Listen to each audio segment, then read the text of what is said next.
Good morning, everyone. Welcome to today's video, where we'll be diving into a compelling discussion drawn from the book Surviving Fourth Wave Feminism, specifically focusing on the 6th chapter of the first volume, titled Delinking Accountability from Responsibility. This chapter presents a thought-provoking argument that invites us to examine the nuances of gender roles and societal expectations. The author makes a crucial observation. Boys are often taught to take responsibility from a young age, instilling in them a sense of accountability for their actions and decisions. On the flip side, the author suggests that women are not subjected to the same standards, leading to a significant discrepancy in how responsibility is perceived and enacted between the genders. This raises important questions about our societal norms and the implications they have on both men and women. Throughout this video, we will explore the origins of these teachings, how they manifest in our daily lives, and the potential impact on relationships and individual growth. We also consider how this dynamic fits into the broader context of contemporary feminism and ongoing discussions of gender equality. So, whether you know the book or are just curious about the topics, I invite you to join us in unpacking these ideas and challenging some conventional wisdom. Let's get started. Gender is a social construct, and the author believes that women often complain and exploit men's need to provide and protect. They rely on figures like Simpson Cox to demand government for women when it suits their needs. This information causes more women to suffer. But according to the author, women are also social constructs. The author carefully examines gender differences. At the moment, it seems pointless for the company to argue about the rights, because even if the arguments are true, the real winners today are the landowners. This leads to the main question: why are men interested but many women are not? Women often portray men as dominant while portraying themselves as inferior. Ironically, women sometimes blame men for what they themselves have done.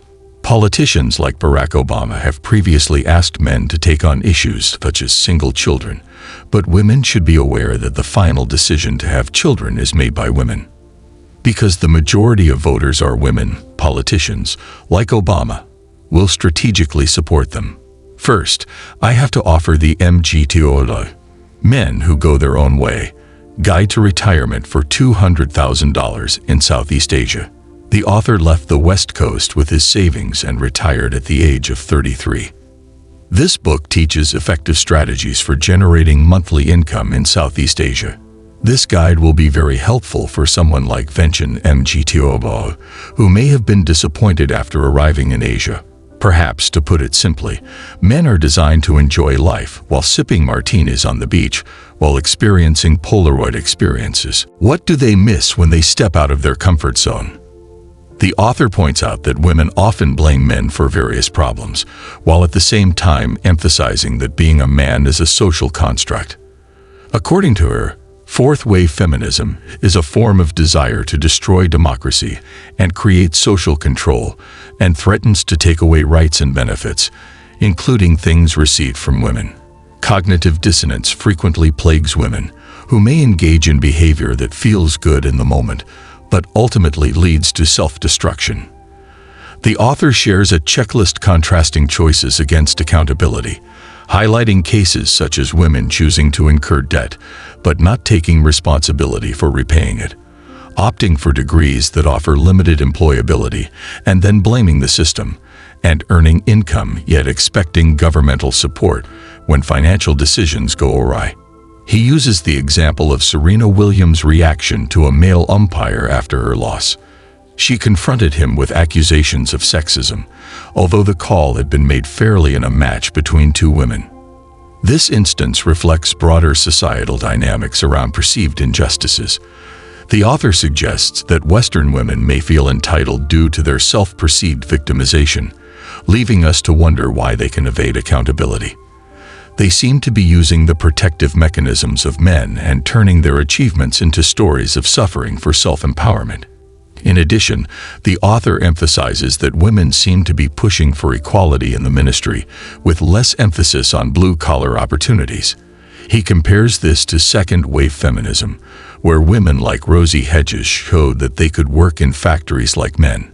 Today, feminist activists may end up protesting instead of trying to prove their worth. The chapter ends with an analysis of the 2016 presidential election, emphasizing the unpopularity of the two candidates. Hillary Clinton's mantra that the future is female alienated many, despite her aligning with a male feminist like Justin Trudeau in Canada, who managed to remain in power despite controversies surrounding him.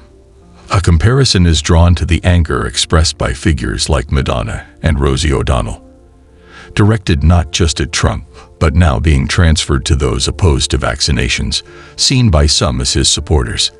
The author posits that had Clinton won, a less restrictive environment for online expression might have prevailed, giving rise to a different landscape in digital dialogue. Final thoughts. Ultimately, as men, we must take ownership of our lives and critically reassess the narratives that often place blame on us for the misfortunes of others. It's essential to recognize that many of the challenges we face can arise from interactions with women who may exploit our vulnerabilities. This is not to ignore the complexity of relationships, but to emphasize the importance of being smart and active in our interactions. The environment itself provides a clear perspective on the survival of the species.